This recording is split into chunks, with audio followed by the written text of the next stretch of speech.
Okay, so yeah, we're 3 minutes late because now that I know how to do stuff, we're not really sure who's supposed to press the go live button. So Yeah, we were just like politely waiting for the other guy to pull the shoot. So now we're going. we got Dwayne here, and he's going to give us a little bit of a rundown on the hackathon, part of the Dacathon. And Corey, as always, here loading up on some coffee. And yeah, we're super excited to have you guys here. I guess we should do some gratitudes first, maybe before we forget. Shit, I gotta get in the game here. Hold on, I'm gonna post this YouTube channel around everywhere. Boink. So yeah. Well, you do that. How are you doing? Fantastic. Yeah, doing great. Thank you. How about you guys? All right. Real good. Really good. All right, so I think I'm actually even in the wrong place. I am. Are you hanging out with USA Michael again? So just floating in the sky with like no. I created because the uplift. Oh, we have so many turtles. Hello, turtles! Yay! I actually secured a piece of land for the uplift team to be building in the uplift, which I'm sort of amazed we didn't do before. I'm going to build a big, tunnel down underneath here, and we're going to have team meetings down there and do gratitudes down there that are team specific. I got plans, yo. I got plans. I mean, if you need some help carrying out those plans, let me know. I'm pretty good at building underwater. I do. So anyway, I'm just going over the cathedral over here. Oh, and I'm in spectator mode, which is an awesome setting, actually, that we have now for the old world. Okay. Anyway, let's do some gratitudes. You want to go first?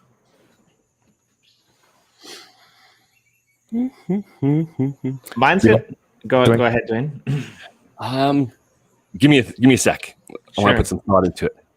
Mine's just gonna come straight from the heart because I just have a really good one. So I woke up this morning and there was a message from Sue Gentry, and she said, I was checking out the Generios plot and there was a bed that was just like out there in the elements. And so I decided to build you a house. Feel free to rip it down if you want. Dude, the house has like a stove that's being cooked. Like there's like lamps, like there's like a sink, there's like glass that looks like out over the ocean. Like I didn't even want to open the door because I was afraid I was going to break it, So I'm thankful for my new uplift house by the amazing Sue Gentry. Yeah, that was really cool. Yeah, having people like Sue Gentry roaming the world in God mode is only a benefit to all. Yeah, it was really cool. And it's funny though, because I was like just thinking about like, I got to learn how to build a house, like before we go live and stuff.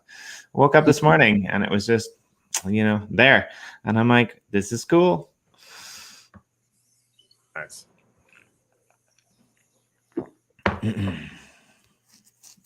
All right. Dwayne, take another second. I'm going to get this one from Kawimoto.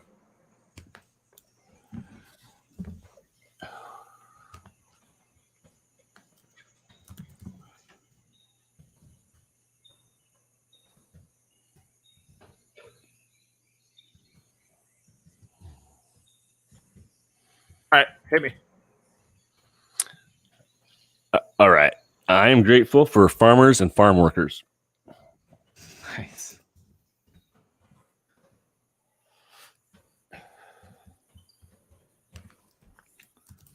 Voice.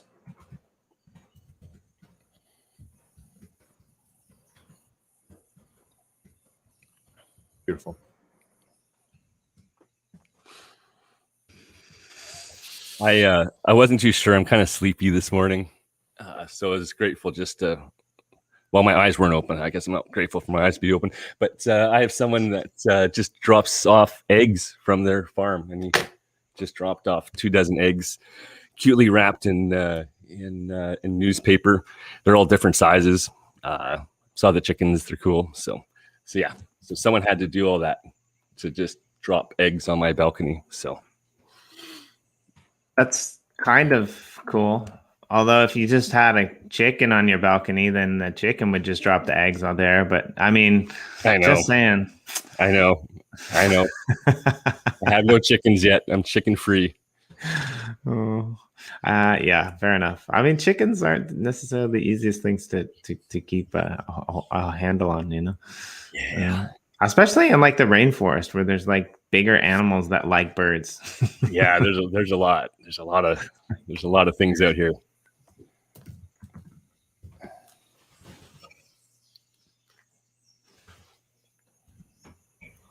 All right. I'm really loving that you guys are throwing in some gratitudes on here, guys. Thank you very much for that. I'm gonna get a few more of them down.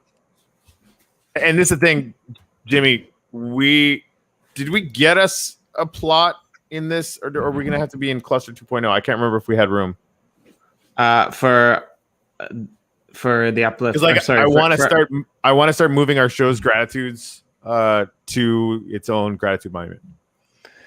Where that's going to be. I'll have to check the map again. Like we did have one, but I'm not sure whether we kept it or whether it got. Yeah, I think other people might have put in the because I think what we did was anyone who was already building, those were the main ones that took priority, and we hadn't put anything on our plot yet. So right.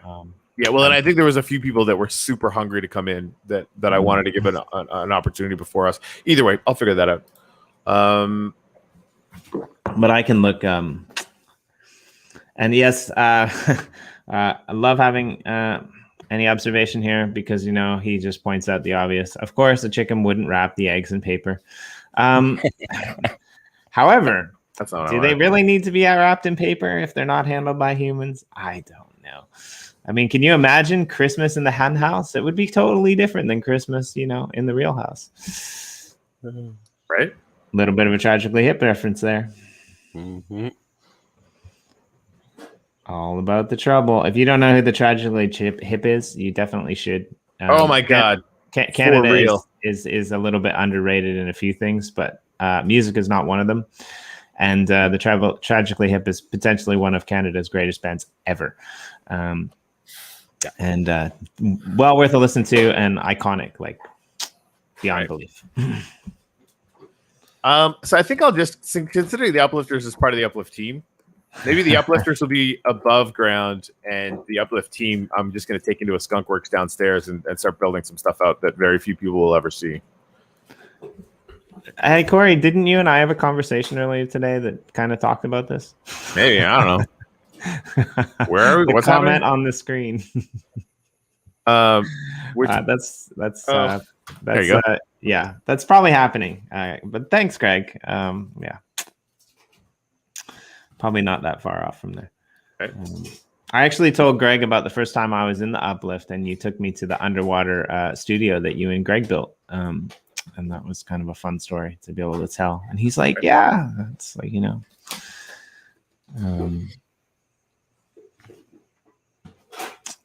Yeah. Anyway. I second this as well. Yeah, anyway, is this where is this now? So this is the new, like, the Uplift team plot. Oh, you just changed it tonight. I see. That's really slick looking, actually. Thanks. Ooh. I was messing around with it this morning. Whoa. Anyway, carry on. What do you guys want to talk about? What's happening? Well, I think Dwayne's got something to talk to us about the hackathon. But before that, there was a question that maybe you wouldn't mind answering, Dwayne. Mm-hmm.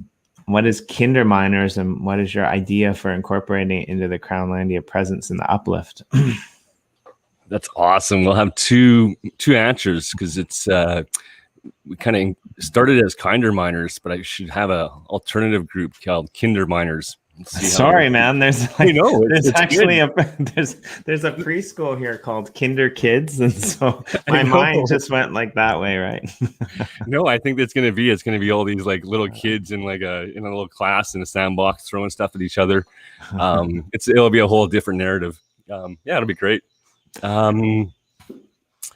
So the weather in Neri. Oh no, sorry, I keep on getting mixed up. I'm doing weather forecasts for the alien worlds, and yeah, I get confused here easily. The Kinder Miners is a group of alien world miners that are just kind. We have little settlements across the lands of alien worlds, and yeah, sort of a impartial, peaceful group of miners that have stations and settlements where we try and engage people and make it really rewarding. Give people a lot of gifts. Currently, we have a contest going where if you're mining on any of these lands and stop by, you're entered into a contest. With the Dacathon, we had some entries where we kind of created a game that maybe we'll have a game where people will be able to engage with. So Kinder Miners we want to make a little portal through the uplift to get to Kinder Miners lands in alien worlds. So we're going to have a settlement beside Crownlandia, and a little portal. Perhaps that's how the weatherman gets out to all these different settlements. So Kinder Miners, shameless plug, Kinder Miners are going up for council elections on Neron and Neri. And there's some campaign promises. Let me see if I can bring them up here. It's a long list. I'm not sure if we have enough time in the hour to let you know all the incredible things we're going to be doing for the great people and miners and landowners and people that are engaging in Neron and Neri. One of them, though, is we're connected with the Crown community, and we're going to make it rain on these planets. So regardless if we're voted in, if we're all voted in or not, if one of us gets voted in, every time that you receive tokens from Neron and Neri out of the pool, you'll be getting 5 times that amount of crown. And we're going to leave that to the communities on however they want to engage to decide trillium allocations. There'll be some crown. And all the other election promises, I don't know if I have time, but if you do have time, please check out the Alien Worlds Council, elections, and all the people that put their name in the hat. You'll recognize a lot of them. There's a lot of the active communities putting their names in. So I would just say, do engage the education around, why it's important to have governance and for us to come to consensus is coming a little clearer in Alien Worlds. So I think there's probably about a week or 10 days left, and then you'll be able to use your hard-earned trillium and the tokens you've staked the planets to vote. So yeah, that's Kinder Miners. I like it.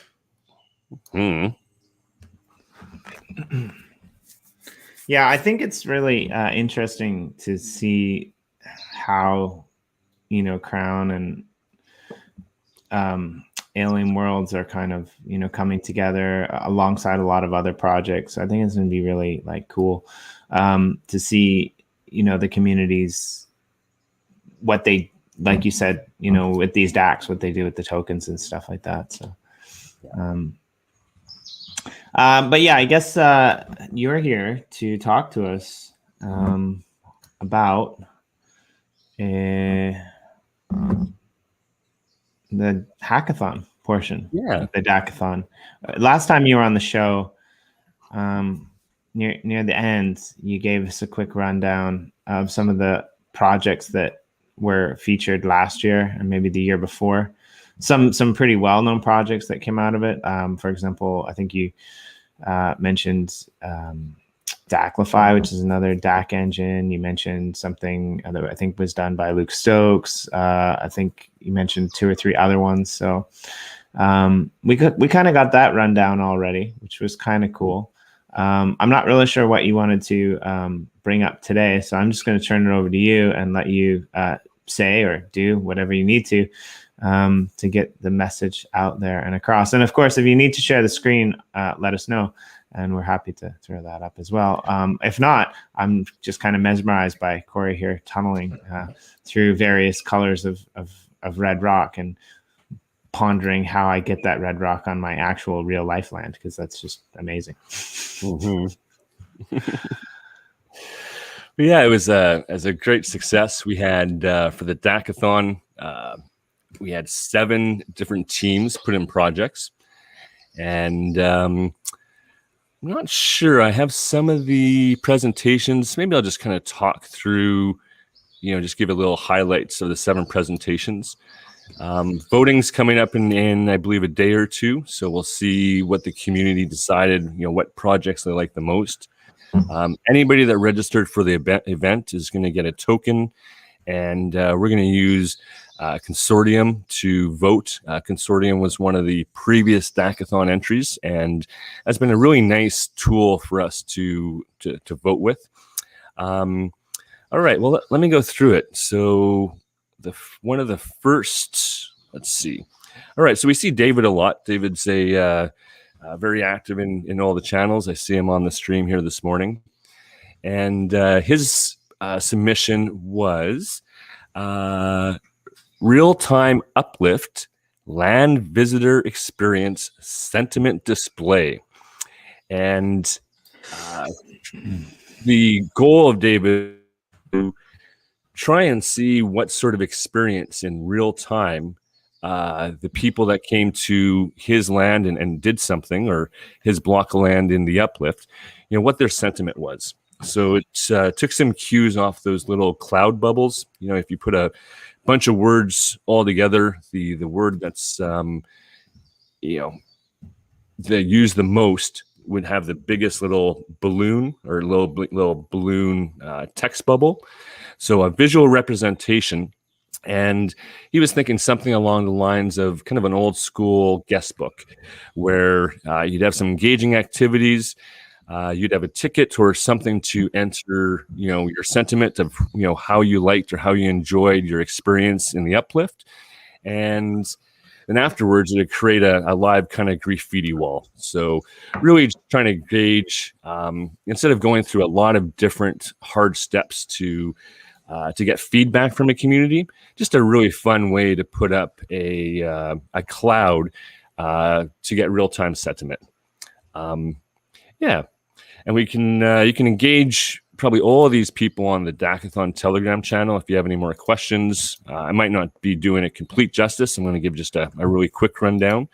But that was one of the games, and I can see it being used. One thing I like a lot about some of these games is you can see they can be used in a lot of different applications. So, I think if that, once David builds this out, it could be used in different virtual worlds and really take a pulse of the community. It could be almost, it could be added on to maybe the biggest bloom bubble could be the group gratitude for that day or something. So. Mm-hmm. Yeah. All right. So that was David. We do have a community member. Her handle's Anna May. And her presentation was on women and BIPOC initiatives. Let me just go into her presentation here. Not sure if we can read that. So how can we build a bridge was hers that would overcome obstacles for entry. And she did a little video. I'm not going to be able to play it right here, but she started by talking about Crownlandia and aligning goals. And her game is an online video content called Gaming with Blockchain. And to create an asset ownership NFTs, to onboard and make it easier for people to get into the space. And obviously she's highlighting how to get a steady viewership in this arena to women and BIP CC groups. All right, I'm going to, let's see if I can share this. Yeah.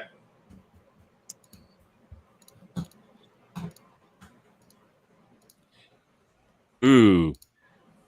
She has a great presentation. You know what? These are going to be up in the Dacathon Telegram channel, and so maybe that's the best place because this one's she's putting a lot of work. Really nice project. Well, I mean, if you want to share a short snippet of it, that's okay too. We don't mind. It's up to you. Okay. Let's see. Whoops.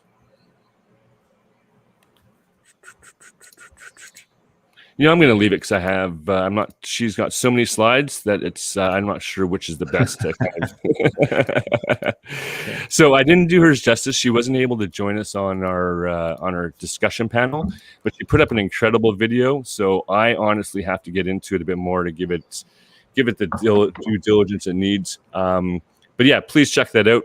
She's been an active community member. She's been only learned about NFTs a little while ago, and she's really taken the challenge of trying to make this more accessible and has done a great job on her presentation. All right. What else do we have here? All right. We did have a submission by Andres with the DAC LATAM team, and they gave a presentation. I'm not sure if it was during your show or one of the other presentations, but focused on Latin America, focused on a decentralized autonomous community. They were looking at using maybe Telos and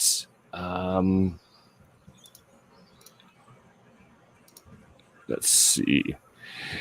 Yeah, so they really wanted, their passion was, I like some of their taglines, time to DAC it on chain. So they're really evaluating the blessed kind of DAC client to organize themselves. And the purpose of the community is to bridge technology and to increase the education for people that are composing it. So kind of, power through community and using DACs to collaborate with. Once again, really awesome presentation. Totally enthusiastic group of teams, put a lot of work into this. Yeah, so once again, you can check that one online. All right. Okay, we had Nathan. Nathan had a team with Lisa and Michael USA. And they're tackling something we probably all talked about, a big issue that might be a little challenging, and it's connecting NFTs to real world goods.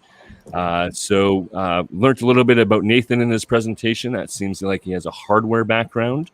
And with Michael's software background and Lisa's innovation, they're thinking they can come out with an MVP where they put some real world actual device to track real world goods.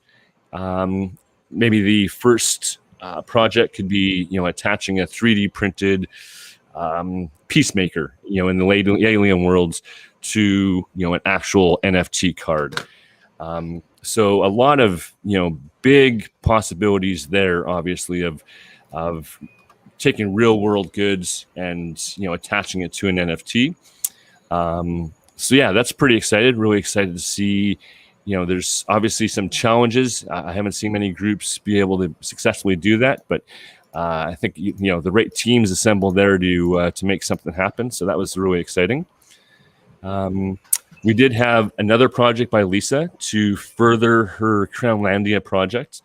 And this was for in the uplift, there's going to be places. And I think this was almost before the uplift, kind of the merger between her Crownlandia as it works now in Telegram and in the uplift. and it was a portal for the people that are managing places. So there's been a community movement to manage a place and to be able to engage people with this place and be able to be rewarded yourself as a place manager and those that are engaging. And her project was about setting up a portal to make that happen. And yeah, they'll be able to go register their places, and yeah, so pretty exciting to see the evolution of Crownlandia and, you know, putting their toes into these virtual worlds. I like that Lisa's moved from like the 2D world of Telegram into like the 3D world of, you know, the Uplift world. Like we were touring yesterday, we found like a 3D version of Lisa's coffee shop. Wow. Like it was pretty in the Alien Worlds plot. Like it's good. I think, yeah, like 2D is so like flip top phones or like land dial phones compared to what we've got going on in the Uplift world, you know. So I'm kind of excited to see like that in particular, because like I know she's been helping out with what we're doing in the Uplift world a lot, and she's been a big presence in the Telegram communities and in the groups. And it'll be really interesting to see what her ideas of how to incorporate everything that she's been working on up until this point into that, you know, gaming 3D world will be, I think. So. Well, and her passion to keep things utopia and to really make sure there's an entry level for the small guy and the small artist really comes through. You know, we had some great discussions in some of our talks about what's community and what we value. And yeah, I like that she stands firm on making sure that this is going to be a space and a creative space that stays fun and that it enables the small artists. You know, we've sometimes when we go down the road, we had a group marathon call where we all got burnt out. And it was one of the sessions about the community builds a game, and it's supposed to be a 2-hour session. And at about the 2-hour mark, we were all excited. We are all pumped. We're like, yes, let's keep going.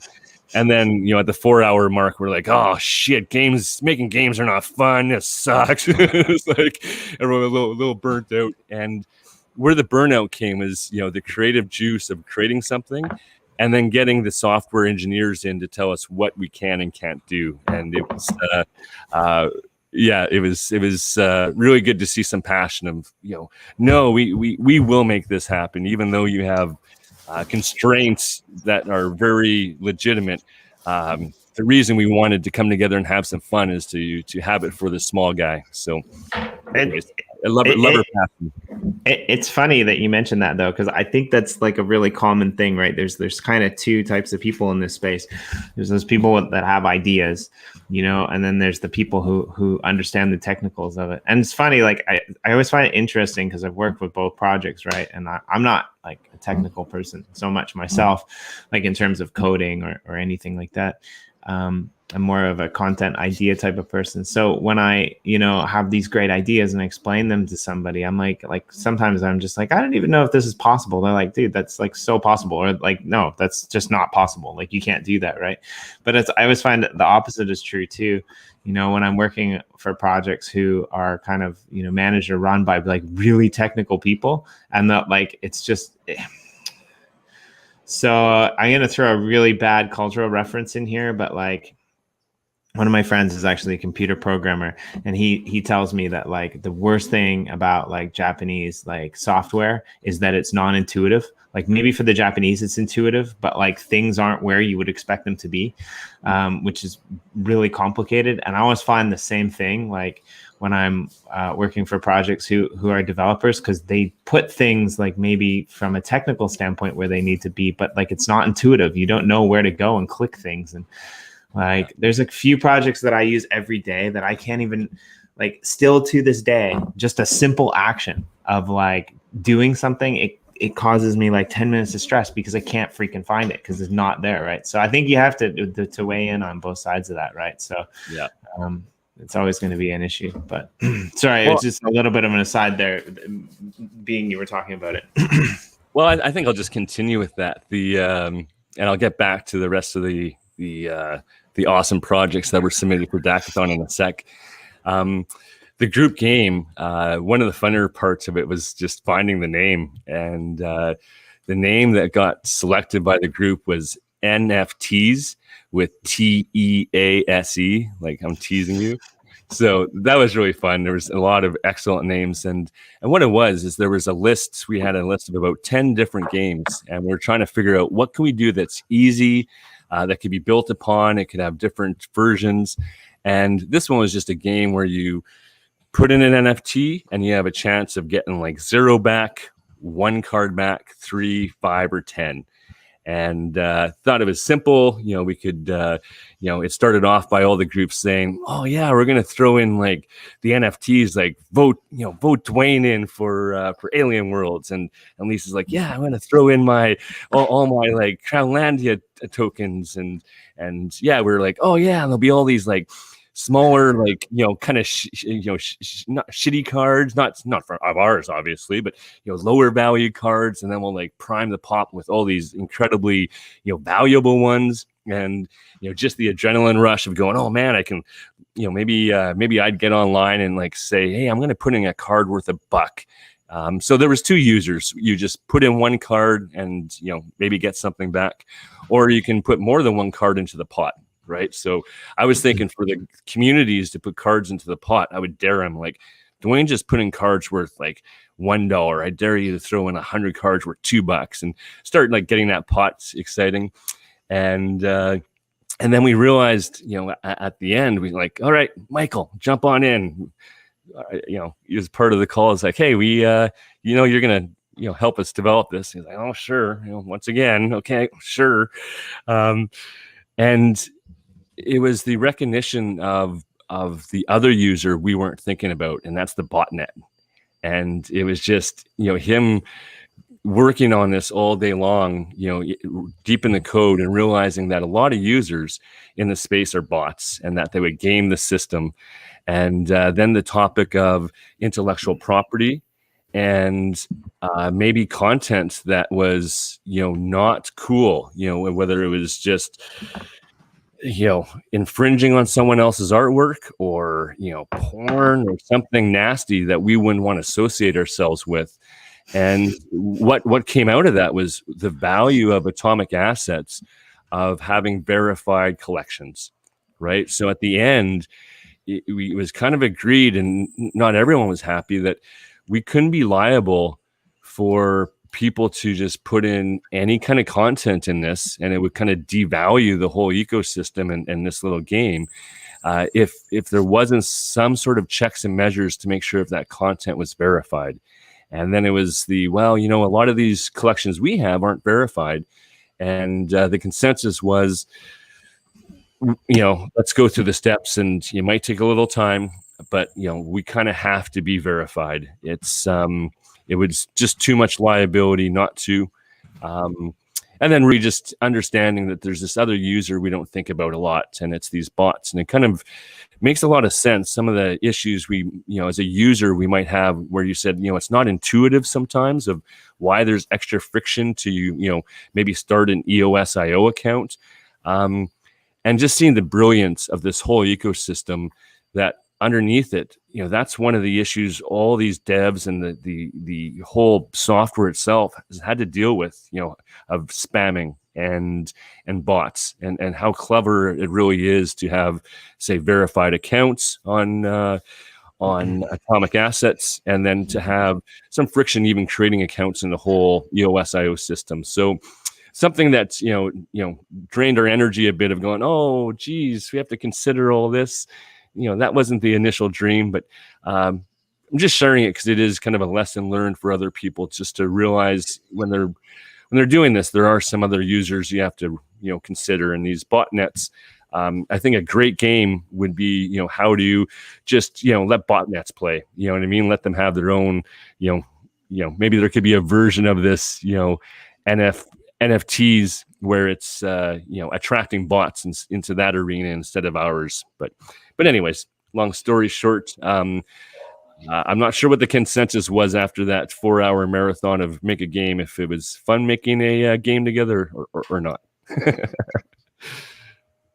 Yeah, I think, and you bring up some interesting points too about like collections and like even censorship and things like that, right? Like we've talked about this in the uplift world as well as some other like projects like Telegram channels, and that's the thing. There are bots out there that are set up just to essentially, rake in profits from other people. And I mean, as kind of prerogative wise, it's okay. It's not okay, in my opinion, like if you're community and you're trying to give back to people, right? Yeah. And I mean, it's a age old thing with the internet as well too, right? Like, we need censorship, on the internet because, people can't be responsible. I think most people in crypto realize that like there shouldn't really be or are anti-censorship. But if you think about it, like really having an anti-censorship world doesn't always work. I mean, we had the family from Alpacas on the other day, right? And like this is a family creating NFTs, right? So like you said, you don't want them finding like if you want your daughter or your son to like create something, right? Like even in the uplift world where we're operating under Minecraft user agreements, which is PG-13, right? So like it becomes an issue and it becomes a problem, right? But I think the thing that I was kind of laughing about when you were telling that story is every blockchain to me does something stupid. This is what Atomic Assets is really good, but also like Wombat wallet is one of my favorites, like because it introduces people to crypto from the space that they're already in, right? They already know how to do that. They've done it with Facebook. They've done it with, Twitter. They've done it with Instagram, these simple social logins, right? Like what kills me on Ethereum, to be honest, other than gas fees, but what kills me on Ethereum is the fact that you can actually send money or funds to an account that doesn't even exist, right? And like EOS isn't much better. He's around the backside of the computer, but I'll just say this: like EOS isn't much better. At least you can't send funds to an account that doesn't exist. But like what Dwayne was referencing before, like how many people have gotten scammed?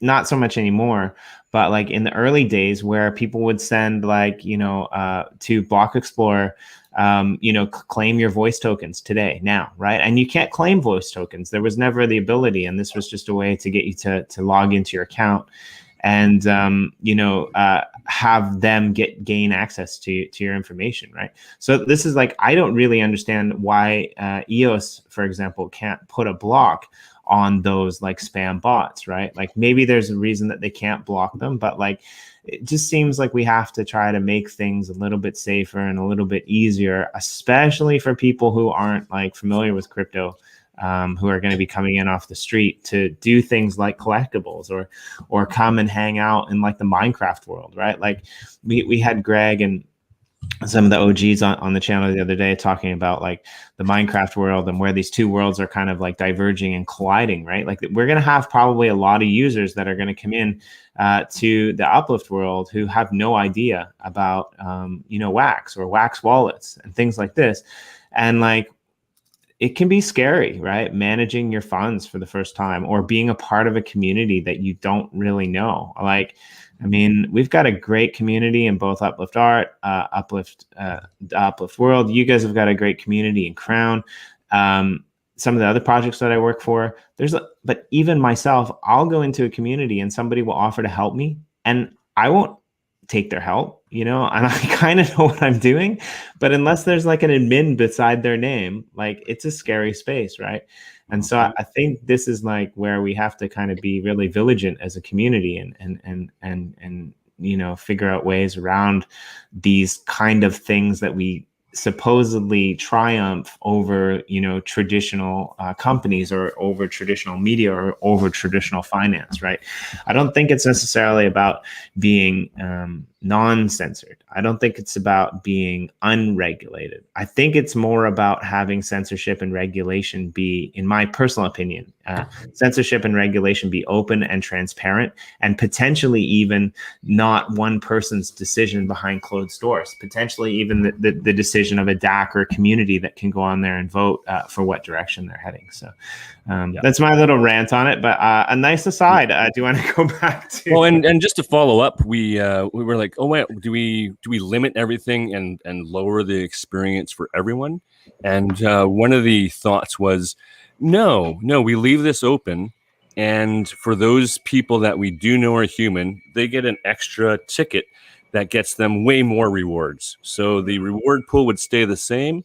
So instead of penalizing, everybody and lowering the rewards pools or centering it, there'd be an extra engagement layer where the people that are active in Telegram and active in the community, can sign up and get an extra little VIP ticket, and their odds increase 10 times. Like a 10x. I like that. I like that idea a lot, because we've been thinking in terms of are there going to be people that are sort of like gaming the system or like doing whatever, right? Yeah. And I think with because it's going to cost $30 a pop for Minecraft, it's going to be tougher to do that.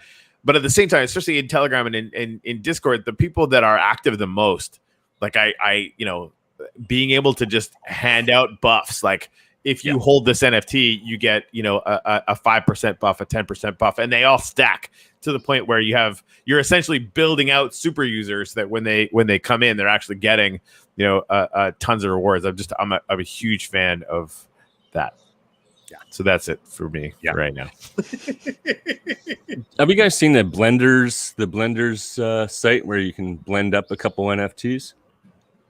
I don't know if I have. Maybe not. No. Let's see. I'll just put in a chat, see if I've got it up here. Blend NFT-blender.com.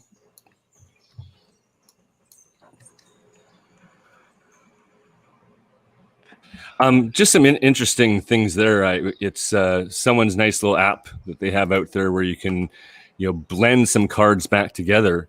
And one of the thoughts was for Lisa's coffee shop. She had, a coffee, a dessert, that she could do interactive things of like put all those together to get a meal.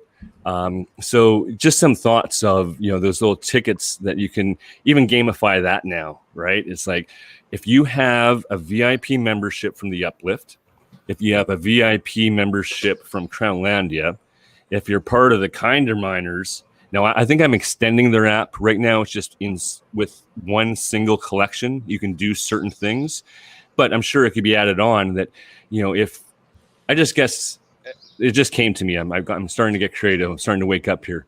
That, if I would love to see, I really love to recognize that, Corey's verified these users, they're active in your community. Jimmy has a bunch. We have a bunch. And if you have all those different cards, we kind of know you're a cool person and verified in a lot of different groups. Not that you have to be in a lot of groups, but just kind of expanding that, get one ticket, that's, a VIP, get two, you get more rewards. While, that cross intersection amongst different DACs and DAOs, that'll be the really nice, I've got to put this in as an application for the game. Oh, it's too late. Well, and even for the idea for the Uplift too, because like ultimately what I would like to see happening is, if you have a crown, VIP thing from Telegram or Discord or whatever, right? Well, that's going to enable you to start earning from the crown rewards pool in the Uplift. Right. And then stack that with every group so that like the people, and there are people in the attention economy now, right, that are going to all these channels that are actually like providing value and are being very, they're coming with a lot of intention. And that's what she said. Sorry. And they're bringing that attention and that value. And so for them, like being in different things like that actually becomes a viable way to actually get wax, to get crowned, to be part of these tokenized communities and NFTs or whatever. Whether it's in the Uplift or whatever kind of realms start to pop up, right? So I think that's really, really cool. I mean, again, we're scratching the surface of what NFTs are going to do. Like just this conversation, right? And we sort of do this every other day. Where we're like, oh fuck, they can do this too, and on and on and on and on, right? I get excited about it. So, and I love the birds in the background, by the way, too. That's just solid. Good. I'm glad you can hear that. That's incredible. I like it a lot. Yeah. Nice. Yep. Cool. Well, hey, that's a good time to segue back into two of the last projects. Max, myself, and John Heater put in a project. Going the other way, I just talked about that NFT blender where you blend and put things together to create something new. Our project was a fractionalization tool.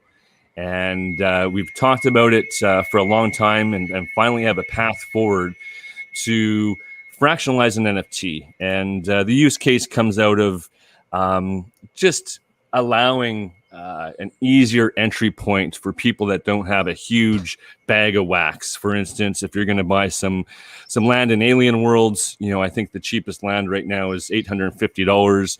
How do you open this up so it's just not whales that own some of these assets that everybody else wants? Or how do we do a contest where we reward all of our community by giving them some land? It's hard to it's a scarce resource. It's hard to give that just to one person.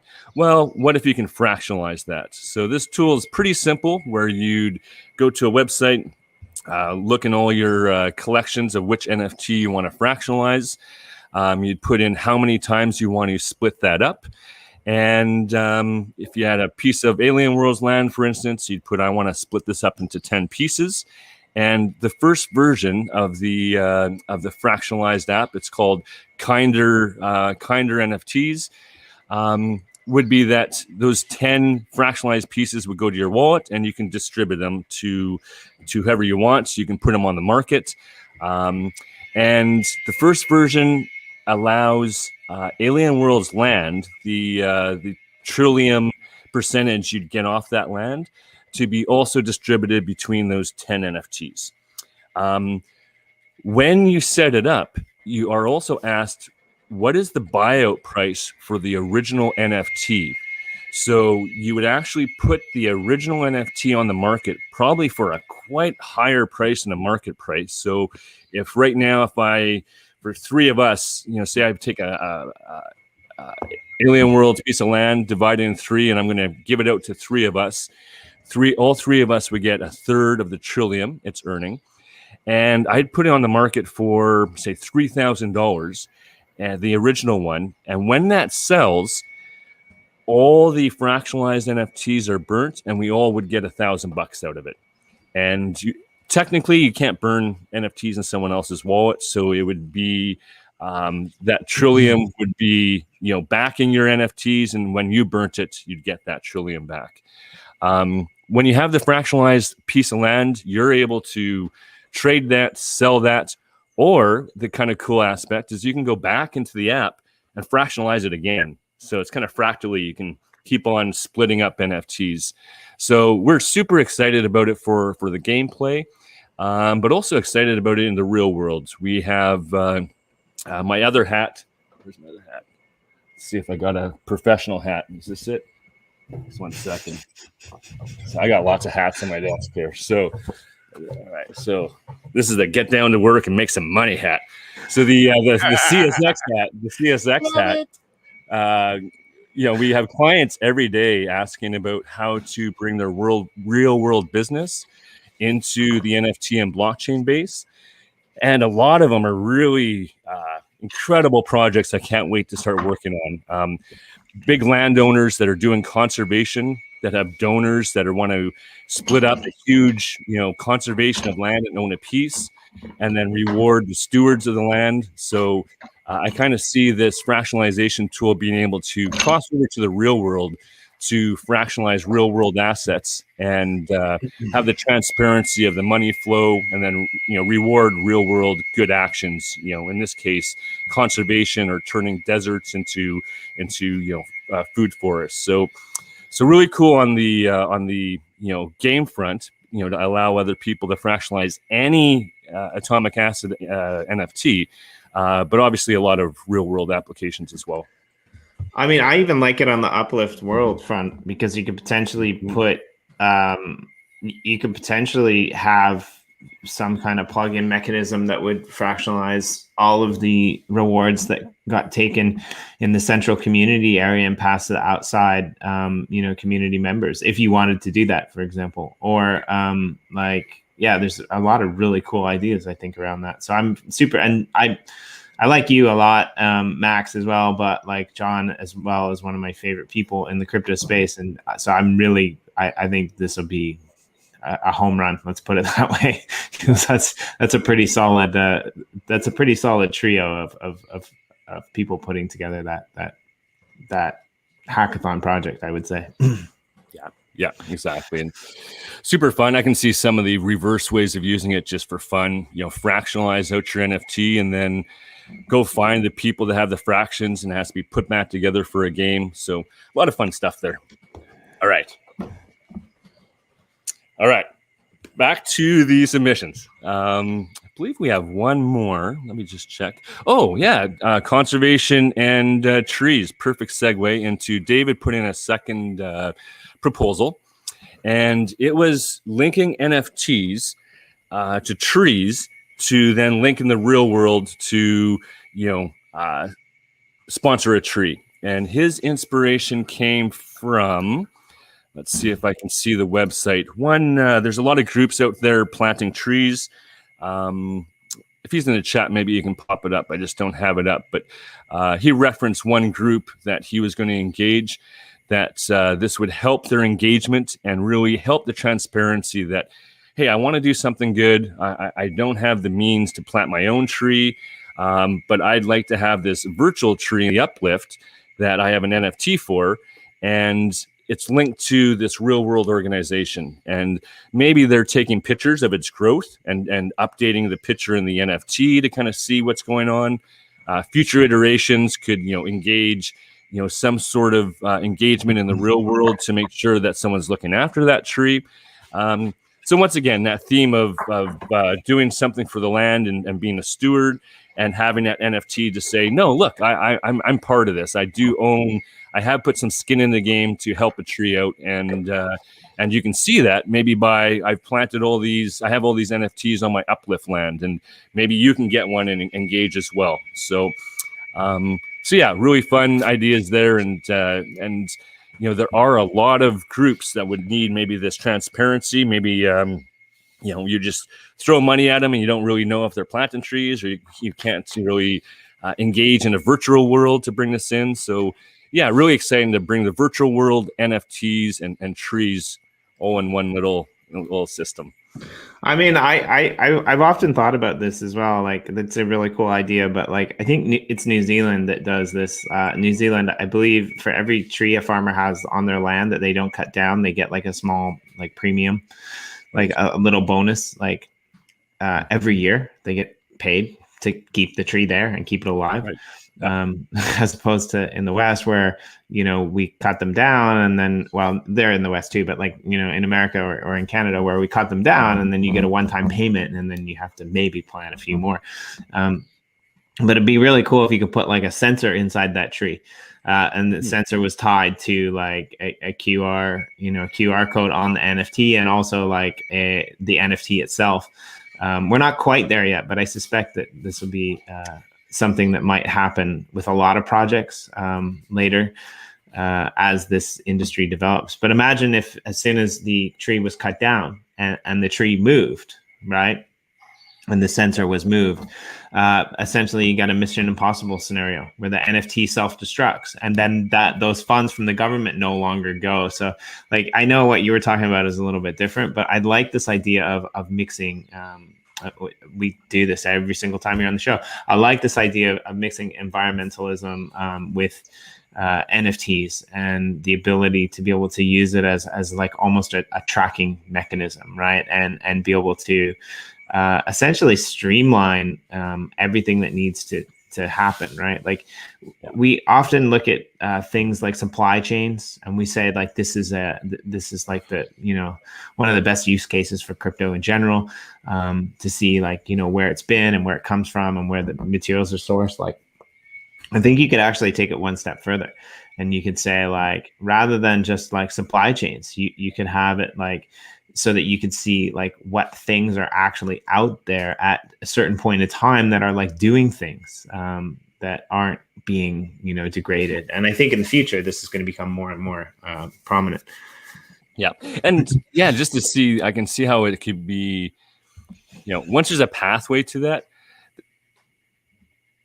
maybe we just attract what we like and the similar interests in people. But the more I bring this up, I'm realizing everyone has a passion for trees and the environment. It doesn't matter which space you're from. So the more we talk about it, I see that people want to do something good, and there's people that have endowments and huge funds. There's the people that just want to engage with nature.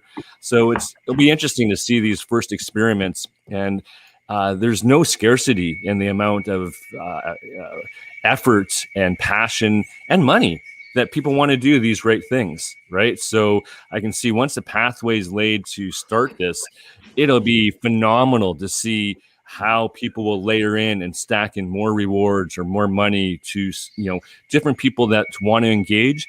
So I like the tech part of verifying like a sensor and kind of, seeing that. But the more and more I think about it, hopefully we have different experiments where there's almost less tech on that side. And you still would maybe need tech to take a picture of what you're doing or to verify. But I see the jobs in the future of eliminating these shitty middlemen like lawyers and accountants, where there's going to be more and more people that can just pop in to verify something. Can you imagine just like, where are we going to take a trip, honey? And it's like, well, this farm is actually paying us to go verify that his trees are still there. Like, let's go take a trip where we get paid and go see if these guys are doing correct practices.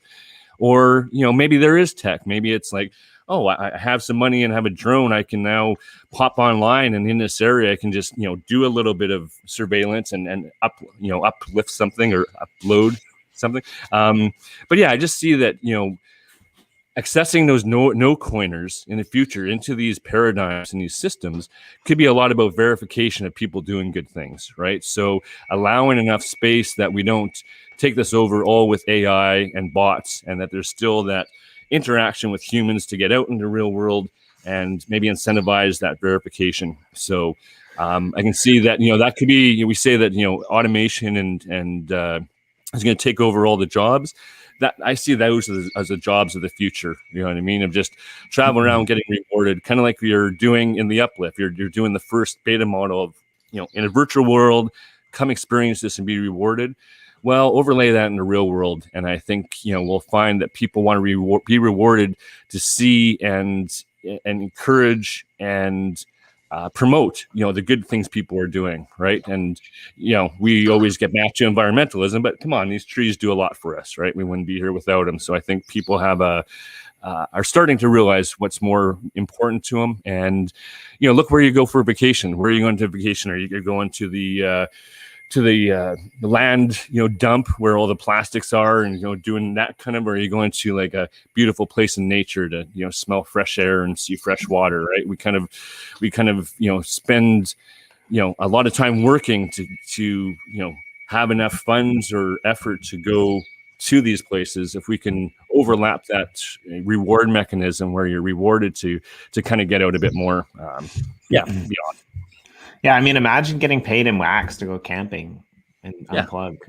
That'd be pretty sweet. Yeah, that's it. But yeah, I like the comment that was on there before. I think that's an interesting comment because, we're printing tons of fiat, but actually we're not actually cutting down trees to print that fiat. Those are just ones and zeros on the screen, but it does have the same sentiments as what you were saying, Dwayne. Like that's the thing, right? Like a few really powerful big money people get a few more ones and zeros on their screens, and they're able to spend that. So that's, I think, goes back to where Satoshi had this idea of like transparent open ledger technology in the first place, right? So I think that like is really a good thing that you point out, right? Like I'm kind of on the same page as you. I'm not opposed to automation. Actually, I think automation is actually good. I think it's actually ridiculous that we still, in most countries in the world, work a 40-hour work week when we could probably do the same amount of work or our jobs in much less time, right? And you think about the waste of everything, even human potential, right? Like, this is a kind of a system that was designed, a few, not so long ago, but like not so recently, but it was designed, during an industrial age whereby it was designed for keeping people, subservient to the system that exists, right? Like 40 hours a week doesn't pay quite enough. So you got to do a little bit of overtime. But by the time you're finished, you're kind of too tired to do anything else. So you just come home, watch TV, play video games. Where do you get that? You get that from, the shop. It's this like cycle, this rabbit wheel cycle, right? And you look at some of the best inventions, some of the things that people have created, some of the hardest working people out there on the planet. Most of these people are doing work for free. Like Wikipedia is a great example, right? Like not even the people who are putting things on Wikipedia now, but even the development of the software in itself, right? And I mean, to sit in an office, like, it drives me absolutely insane to have to be at work if there's nothing to do, right? Like, I don't mind being at work, I'm working, but like there are places where you go to work and there is nothing to do. It drives me absolutely insane because in this sense, you should be paid piecework, right? And then you should be able to go and do something with your time. Like, imagine if you got paid to like walk around and plant trees. I mean, this job exists. When you get paid to walk around and plant trees, you get paid per tree you put in the ground. And this is like a really big thing, because if it's raining and you only want to work for 2 hours, you only work for 2 hours, right? Nobody cares. Nobody gets on your case about it. It's not like, oh, well, everyone else is finished. You're finished planting your trees. No one else is done. So you have to stay here for the rest of the day. It just like drives me absolutely insane. So I think this idea that you have where you could actually, because we're starting to see it with things like Uber Eats already, things like Airbnb, things like ride sharing programs and stuff like that. There's even one on EOS, I believe, in Montreal in Canada. Right. So allowing people to actually make funds for themselves by doing something that is verified by the blockchain, I think is maybe one of the next moves that we're going to take in terms of where we're headed with this space and in the world in general, right? I mean, one of the most inspiring books that inspiring books was called Radically Beneficial Earth by Charles Hugh Smith. And it was all about, an ecosystem like the blockchain. And the emphasis was that we like meaningful work. Like, none of us, like, we think of work of that, rat race 40-hour week. But what drives us all is something meaningful. And usually we put some work behind it. So work in itself is not a bad thing. And what keeps us going as humans is meaningful work. So automation to take out the stuff that's not meaningful. And the cool thing about meaningful work, you have to have no judgment, because I can look over here to someone's just all day just making their yard clean, and that's meaningful to them. And I can go, well, I can do that automated in a second. You spent 4 hours, you have to take the judgment out of it, because meaningful is not meaningful to you or Corey. It could be something completely different. Everyone has something that's meaningful to them. So that's the world I see in the future, where we're all doing something meaningful, and the automation takes out the ones that we realize, well, no one found it meaningful to be, in an assembly line doing the same thing for 40 hours. You know what I mean? That wasn't meaningful. That didn't do anything except hurt your joints and, get your body messed up. Right. So we kind of find what's meaningful instead of like a top-down approach of going, this needs to be done in this way, right? So I bring on the AI and automation for non-meaningful work, and allow us a space and hopefully have some cushion to meet our basic needs, so we can all find what's meaningful towards us or for us. Yeah. I'm 100% agree with that, right? The community and the ability to discover for yourself what you can offer to the world that not only excel at, but you can, make a positive, beneficial change towards other people as well. I think that's what our education system is kind of lacking at present. Well, when we start getting into the utopia of, look, we're doing all of this, and I am, and you guys are, like, we're doing this as volunteers. We have already won at life. We're lucky enough that somehow we're able to spend our time and not worry about the monetary needs to be independent, to meet our basic needs. And, I'll just bring Lisa's name back in the conversation. The recognition that we're, a special privileged few that, can do free work that is meaningful to us. That's the hope for crypto, that we are building these small systems to get people into something that they can meet their basic needs, so they can have enough space then to find what's meaningful for them, right? We can't forget that, we built a mentality or somehow resilience to not worry about it. And don't get me wrong, there's not flows of funds coming to sustain you. Somehow magically you put your heart and mind that this is going to work, and you keep doing it. And if you show up and the community sees you, somehow the universe responds that the basic needs are met, right? So I'm not saying it's easy at all, and it takes some some guts to step out and get out of that, security of the grind. But I guess just think of it like this, what's meaningful, and how is that affecting your health and your lifestyle and your brain and your heart to stay in that? You know what I mean? Is that, it's a fallacy and bullshit to think that, at someday you're going to retire, just go through all this pain and work yourself to death, that you enjoy it some other time. So I think I just like to put it out to everybody, is like, enjoy it now, right? It's here right now, creating at least enough of space every day to have some fun. And I really hope that, what we've talked about in the hackathon and the Dacathon and what you're talking about in Uplift have enough easy entry for people to have some fun and do get rewarded to create that little space. And then you'll find there's a whole community that's here to listen, to have some creative outlet, to create some independence for yourself, and to, bring some joy to everyone else's life, right? It's, we can hope. Yeah, I mean, Corey and I come here every day just because we like hanging out with one another, and we like having guests like you, and the community is pretty good too. But like you said, like, we do this just because we kind of like doing it, and it makes us feel good. I hope someday we can, make enough money that I don't have to go to my day job.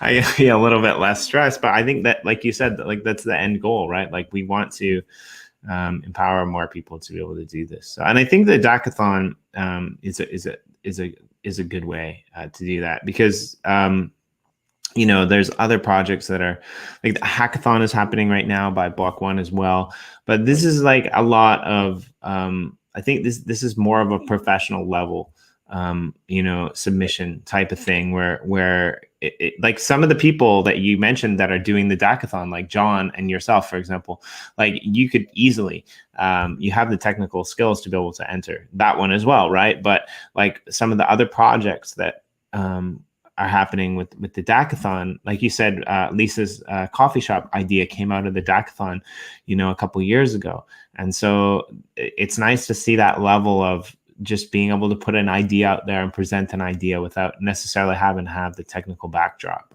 to be able to do it, or even to be able to understand it. So I would encourage everyone to go check out the submissions. You said they're going to be, the presentations are in the Telegram channel. I'm assuming they're also on the main website.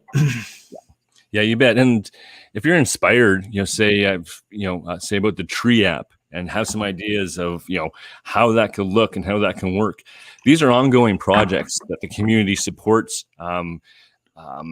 There's worker proposal systems from different communities like Crown to support these. So I would just encourage people that if you've heard something and have an idea, join the Telegram channel and lend those ideas, and who knows where it'll go. It takes like a great idea from a small group of people to do change in the world. So, this could be the start of something incredible. If any of these ideas resonate, these aren't closed groups. These aren't people that are just doing this for themselves. So I just encourage everybody, even if you didn't register for the event, or really keep up to what we're doing. If any of these things resonate, by all means, throw your ideas into the Telegram channel or start participating. Yeah, and I think most of you know how to, navigate Telegram and find it. But for those who don't know, what's the Telegram channel again, Dwayne? This one is Dacathon. Yeah, so just go. Yeah. So just do a search in Telegram for Dacathon, and you'll find it. That's all I think I have. Sorry, I was muted. Thank you guys so much I think it's awesome to be able to sort of chime in. I got so much freaking work done in the last hour, and I'm really sorry, Dwayne, because I freaking love you, but it's just like, so it's been good. And you're fantastic, and we just need to have you on all the time. Like, again, it was always kind of the goal with this show to have like a regular sort of cast of like 20 to 40 characters that come back over and over and over again. And I just I am hoping we can steal you like monthly or bi-monthly at the most, because I freaking love your face and your hats and your birds. I have many costumes coming up for this for the weather and alien world. So sometimes I'll get confused, and somehow the weather is going to intersect, and it's going to be fun. I'm here for it. I'm a huge fan of that. So I did want to say, we launched this morning. You can check it on the Uplifters channel. There's for all the communities that are currently building in Genesis, as well as Chicken Cod, and I think that's basically it now. We're doing a Discord challenge. Every single one of those communities that's currently building or soon to be building in Genesis has or should have basically a club in the Discord channel. It's basically your own little sub channel in our Discord. And what we're saying is, you got to basically rock and roll with that until not this Friday, but next Friday. And we're going to have people vote on the best Discord channels. And we put some land up in London for those communities to win it. But if it's okay, I'm actually going to show. I just want people to throw memes in the Discord channel. That's what really all this is about. Yes, we're going to get into the Discord channel. It's very organized, yippity doo-dah. All of the builds are going to be fantastic, and the channels are going to be fantastic. All the different communities are going to be live streaming their builds, or the smart ones are going to be live streaming their builds that through screenshots in their channels to attract attention, yada yada. But I really want to have people get in the meme channel to throw in some memes. So I've been yelling about that since this morning. So if it's okay with you guys, I'm going to show you what's happened just since this morning. Nice, because they're really good. Also, I'm like really easy to amuse. That's pretty good. I like it. It just, this wow, such uplift, many fun. Wow, so blocks. Like, the genius is just strong.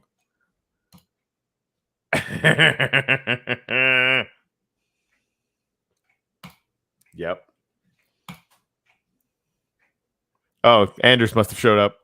Oh, and it literally is him too. Fucking Anders. Anders has feelings about this, and I think that it's important to remember that he's right. There's many gamer types, and there's many different use cases for a metaverse, but I believe as much as he does that everyone is going to eventually gravitate towards the survival mode, and it's just going to eat the world. He's made so many of these.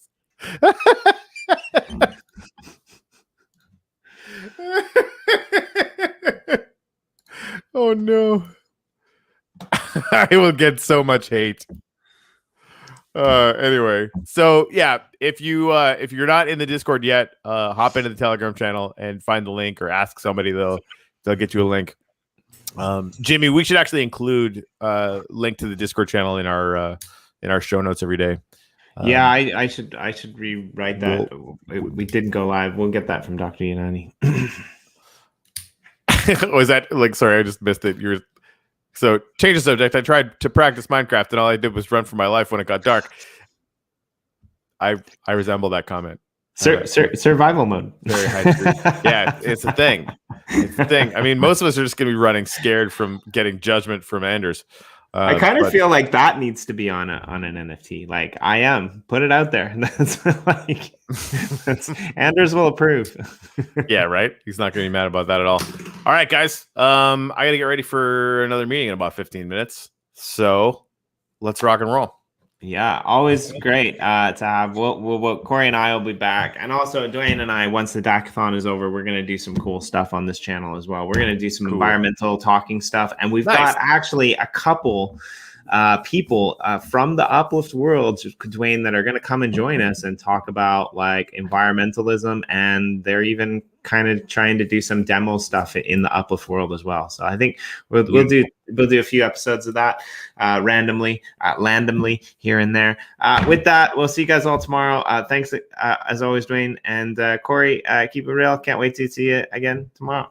Dwayne, do you want to do the thing? Oh.